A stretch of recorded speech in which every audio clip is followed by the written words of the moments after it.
Hello बच्चों, मैं गणेश सोनी आप लोगों का फिर से एक बार स्वागत करता हूँ अभिनवन अकेडमी में। जैसे कि आप लोगों को पता ही है, हम छोटे छोटे वीडियो से आप लोगों के लिए आईआईटी जेईई नीट और एमएसटी सीईटी के लिए बहुत अच्छे अच्छे हेल्पफुल टॉपिक ला रहे हैं। तो जैसे कि मैं अगर बात करूं यहाँ पे, आज हम बात करेंगे डिटर्मिनेशन ऑफ इंपिरिकल फॉर्मूला की।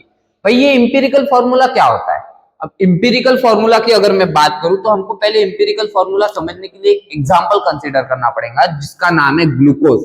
ग्लूकोज की अगर मैं बात करूं तो यहाँ पे उसका मॉलिक्यूलर फॉर्मूला होता है C6H12 और O6। ये होता है उसका मॉलिक्यूलर फॉर्मूला। अब मॉलिक्यूलर फॉर्मूला को इंपिरिकल फॉर्मूला में कैसे बनाया जाता है, तो मैं अगर ये सभी के सभी जो एटम है इसका स्मॉलेस्ट होल नंबर रेशियो लेके कोई फॉर्मूला लिखता हूं तो उसको हम नाम देंगे इंपिरिकल फॉर्मूला। जैसे कि यहाँ पे कहानी बनेगी हमारे पास CH2O। इसमें क्या हो गया है, होल नंबर रेशियो जो है वो स्मॉलेस्ट है, यहाँ पे एग्जैक्ट दिखाया गया है, तो इसको हम नाम देंगे empirical formula. It is called as molecular formula. जिसमें एग्जैक्ट नंबर दिखाया जाता है वो मॉलिक्यूलर फॉर्मूला, जिसमें स्मॉलेस्ट होल नंबर दिखाया जाता है it is called as empirical formula.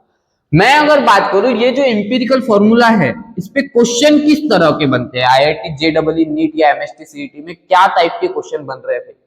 तो एक क्वेश्चन मैंने यहाँ लिखा है, जैसे कि आप लोगों को दिख रहा होगा, that is adipic acid contain 49.32% carbon, 43.84% oxygen and 6.85% hydrogen by mass. तो इसका इंपिरिकल फॉर्मूला पूछा गया है, तो इसका इंपिरिकल फॉर्मूला कैसे निकाला जाए। तो हमारे पास कुछ रूल्स है, ये रूल्स को अगर आप फॉलो करते हो, स्टेप बाय स्टेप अगर लेके जाते हो, तो लास्ट में आपको एक पर्टिकुलर आंसर मिलेगा, वैल्यू मिलेगी, जिससे आप इंपिरिकल फॉर्मूला डिजाइन कर सकते हो by using that percentage composition. बात करते हैं रूल नंबर 1 की। रूल नंबर 1 की अगर मैं बात करने जाऊं तो बोला गया है ट्रीट परसेंटेज एज ए मास।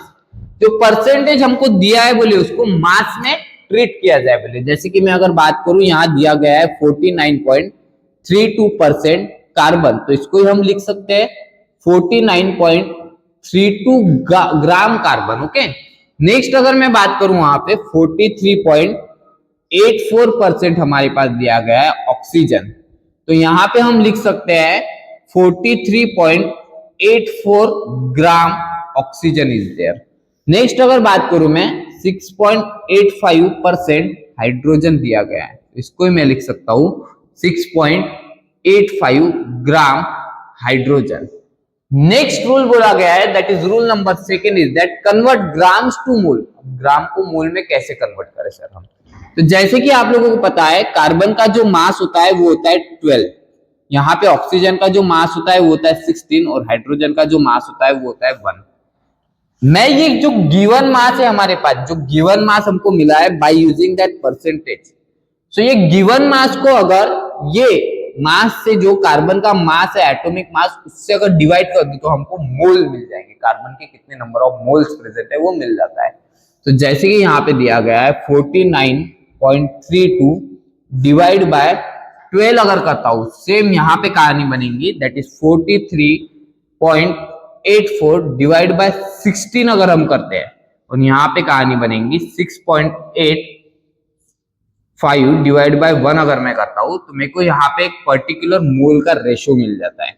मैं अगर ये पर्टिकुलर मोल के रेशियो की अगर बात करूं तो यहाँ पे आ रहा है 4.1, हियर इज 2.7 और यहाँ पे आ रहा है पर्टिकुलरली 6.85। तो ऐसे सब कुछ हमारे पास रेशियो मिल रहा है, which is the mole ratio. Okay, mole में हमको इसकी वैल्यू मिल गई। अब मैं आगे आगे बढ़ता हूँ, रूल नंबर 3 की बात करेंगे।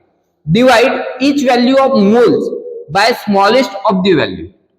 जो सभी के सभी जो वैल्यू मिली है हमको मोल की, यहाँ पे 3 वैल्यू मिली है, कार्बन के लिए 4.1, ऑक्सीजन के लिए 2.7 और हाइड्रोजन के लिए 6.85 या 6.9 बोल सकते हैं हम, ठीक है। सो ऐसे सब कुछ हमको जो वैल्यू मिली, इसमें से सबसे छोटी वैल्यू जो है, जैसे कि यहाँ पे जो छोटी वैल्यू है वो है 2.7, इसी वैल्यू से सभी के सभी वैल्यू को डिवाइड करना है। तो मैं अगर यहाँ पे बात करूं कार्बन के लिए, अगर बात करते हैं तो हम बात करेंगे 4.1 डिवाइड बाय 2.7। वैसे ही ऑक्सीजन की अगर बात करूं तो 2.7 डिवाइड बाय 2.7 ही होगा।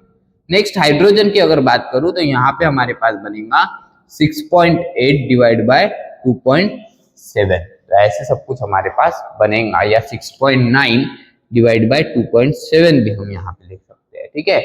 नेक्स्ट अगर मैं बात करूं यहाँ पे, तो जो आंसर आएंगे हमारे पास, इसका जो आंसर ऑब्वियसली 1 आएगा, इसका जो आंसर आएगा वो आता है नियरली 1.5, इसका जो आंसर आता है वो आता है नियरली 2.5 के आसपास। अगर आप कैलकुलेशन करके देखोगे तो आपको नियरली ये सब कुछ आंसर मिलेंगे। नेक्स्ट रूल नंबर 4 की बात करते हैं।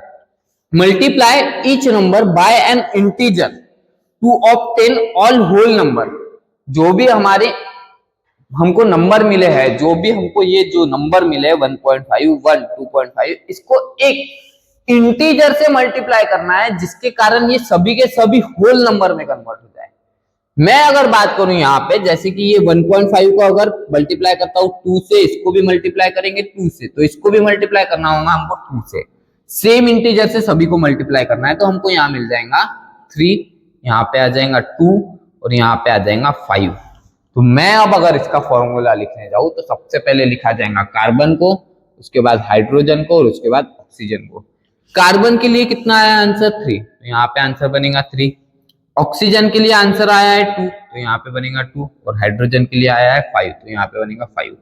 ये जो हमको फॉर्मूला मिला है, this formula is called as empirical formula for that adipic acid.